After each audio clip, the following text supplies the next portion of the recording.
बचपन में हम बच्चों को 26 लेटर्स का फोनिक साउंड सिखाते हैं, जैसे कि A for apple, B for ball, C for cat. जब उनको सी का हम फोनिक साउंड सिखाते हैं तो सी का फोनिक साउंड हम उनको क सिखाते हैं। और ऐसे ही हम उनको सिखाते हैं कि सी फॉर कैट होता है, सी फॉर कट होता है, सी फॉर कोल्ड होता है, सी फॉर कैरेट होता है, सी फॉर कैप होता है। तो बच्चा उस टाइम पे ये समझता है क, सी का साउंड क होता है, और जो भी सी से स्टार्ट होने वाली स्पेलिंग है वो क, हम उसको क साउंड से प्रोनाउंस करेंगे। किंतु जब बच्चा थोड़ा बड़ा होता है और वो देखता है कि CELL, ये इसको हम सेल बोलते हैं, जबकि हमें उसको सिखाया गया था कि सी का साउंड क होता है, तो वो हमसे पूछने लगता है कि सी फॉर केल होना चाहिए, तो यहाँ पे सी फॉर सेल क्यों है। सी का कब साउंड हमें क यूज़ करना है और कब स यूज़ करना है, उसका रूल है। सी के दो साउंड होते हैं, एक हार्ड साउंड होता है और एक सॉफ्ट साउंड होता है। हार्ड साउंड में सी को क से प्रोनाउंस करते हैं और सॉफ्ट साउंड को स से प्रोनाउंस करते हैं। जनरली बच्चों को स्कूल में स्टार्टिंग में हार्ड साउंड ही सिखाया जाता है, जिसको हम क से प्रोनाउंस करते हैं, जैसे COME come, CAP cap, CURD curd, CONTACT contact, DISCUSS discuss. यहाँ पे देखिए आप, जितने भी हम सी का जो साउंड है उसको हम क से ही प्रोनाउंस कर रहे हैं। अब सॉफ्ट साउंड, जब भी हमें सॉफ्ट साउंड यूज़ करना होगा उसका एक रूल है। जब भी आपको सी के बाद I, E या Y दिखाई दे तो आप वहाँ पर क की जगह स साउंड को यूज़ करेंगे। जैसे अगर आपको सी के बाद में आई दिखाई दे, जैसे CITY, यहाँ पे सी के बाद आई है तो इसको आप CT प्रोनाउंस करेंगे, स साउंड हो जाएगा क का। नेक्स्ट एग्जाम्पल है CIVIL, यहाँ पे भी सी के बाद आई है तो इसको हम स प्रोनाउंस करेंगे, सिविल। वैसे ही अब नेक्स्ट एग्जाम्पल आप देखिए PENCIL, यहाँ पे भी सी के बाद आई आया है तो इसको हम स प्रोनाउंस करेंगे, पेंसिल। अब जब भी आपको सी के बाद ई दिखाई दे तब भी वहाँ पे सी का साउंड स होता है, जैसे कि CELL cell, RACE race, FACE face और ICE आइस, CEMENT सीमेंट। यहाँ शब्दों सी के बाद ई है इसलिए हम उसका साउंड स प्रोनाउंस करेंगे। अब जब भी आपको सी के बाद वाई दिखाई दे तब भी आप सी का साउंड स प्रोनाउंस करेंगे, जैसे CYLINDER सिलेंडर, CYCLE। अब आप देखिए सी के बाद यहाँ पे वाई है तो इसको हम स प्रोनाउंस करेंगे, यहाँ सी के बाद एल है तो इसको हम क प्रोनाउंस करेंगे। वैसे ही सर्कल, यहाँ पे सी के बाद आई है तो इसको हम स प्रोनाउंस करेंगे, और यहाँ सेकंड सी के बाद एल है तो इसको हम क प्रोनाउंस करेंगे। एक और एग्जाम्पल आप देखिए साइक्लोन, यहाँ पे फर्स्ट सी के बाद वाई है तो इसको हम स प्रोनाउंस करेंगे, और सेकंड सी के बाद में एल है तो इसको क प्रोनाउंस करेंगे, साइक्लोन। इसी तरह से जब बच्चों को हम जी का फोनिक साउंड सिखाते हैं तो हम उनको G for god, G for girl सिखाते हैं। बट जी के भी दो साउंड होते हैं, एक हार्ड साउंड होता है और एक सॉफ्ट साउंड होता है। जब भी आपको जी के बाद आई, ई या वाई दिखाई दे तो आप जी का सॉफ्ट साउंड ज प्रोनाउंस करेंगे, और जब भी आपको आई, ई, वाई को छोड़कर जी के बाद कोई भी दूसरा लेटर दिखाई देगा तो आप जी का हार्ड साउंड ग प्रोनाउंस करेंगे। जनरली स्कूल में बच्चों को स्टार्टिंग में जी का हार्ड साउंड ही सिखाया जाता है, जैसे GOAT गोट, GOD गोड, GRASS ग्रास।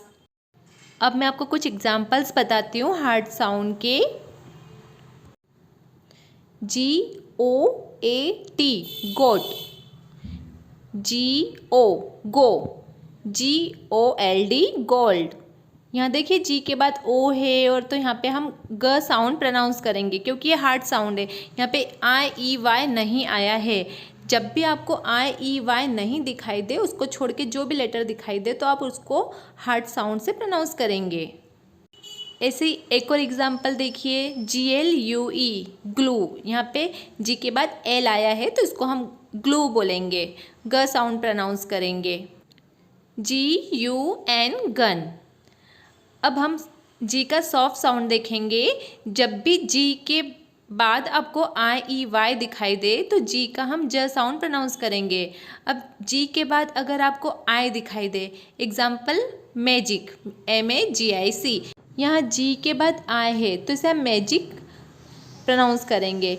ऐसे ही ENGINE engine, LOGIC logic, GIRAFFE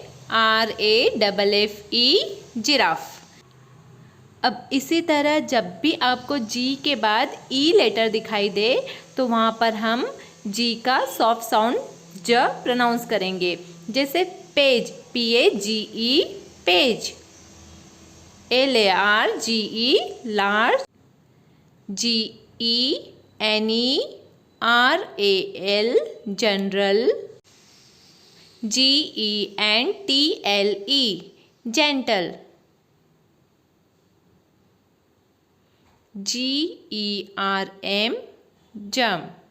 तो इस तरह से आप इन एग्जाम्पल्स के थ्रू देख सकते हैं कि जी के बाद जब भी ई लेटर आ रहा है तो हम यहाँ पर जी का सॉफ्ट साउंड प्रोनाउंस कर रहे हैं। इसी तरह से जब जी के बाद में वाई आएगा तब भी वहाँ पे हम ज साउंड प्रोनाउंस करेंगे।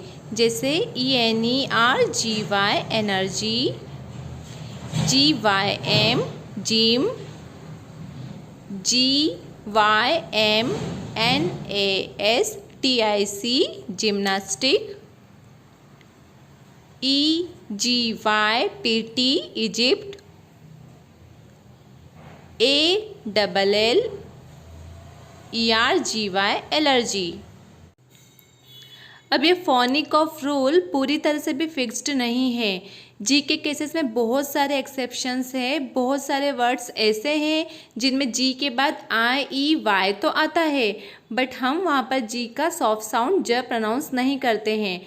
जैसे टुगेदर, TOGETHER टुगेदर, यहाँ पे जी के बाद ई आया है। BEGIN बिगिन, यहाँ पर भी जी के बाद आई आया है। GIFT गिफ्ट, यहाँ पर भी जी के बाद आई आया है बट हमने हार्ड साउंड यूज़ किया है, GIRL गर्ल। उसी तरह से एक और फेमस वर्ड गिव, यहाँ पर भी एक्सेप्शंस है। Tiger, burger,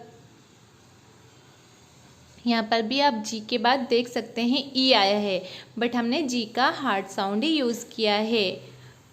forgive, GEAR gear, GET get, GETAWAY get away, GIGGLE giggle. आप चाहें तो गूगल कर सकते हैं। ऐसे बहुत सारे वर्ड्स हैं जिसमें फोनिक रूल फॉलो नहीं होता है। जब बच्चा बड़ा होता है तो वो अपनी अंडरस्टैंडिंग के हिसाब से ऑटोमेटिक समझ जाता है कि कहाँ पे जी का हार्ड साउंड आएगा और कहाँ पे जी का सॉफ्ट साउंड आएगा। एक तो देखिए इंग्लिश लैंग्वेज बहुत पुरानी है, उसके कुछ वर्ड ब्रिटिश लैंग्वेज से लिए गए हैं, कुछ उसके वर्ड फ्रेंच लैंग्वेज से लिए गए हैं, कुछ ग्रीस से लिए गए हैं। तो हर लैंग्वेज में अलग अलग रूल होता है और इसीलिए इंग्लिश में फोनिक का कोई एक पर्टिकुलर रूल नहीं है कि हम इंग्लिश लैंग्वेज को किसी रूल में बांध सकते हैं। बच्चा ऑटोमेटिक अपनी अंडरस्टैंडिंग के हिसाब से उस रूल को समझ जाता है और अपने आप वो फोनिक को अप्लाई करना स्टार्ट कर देता है।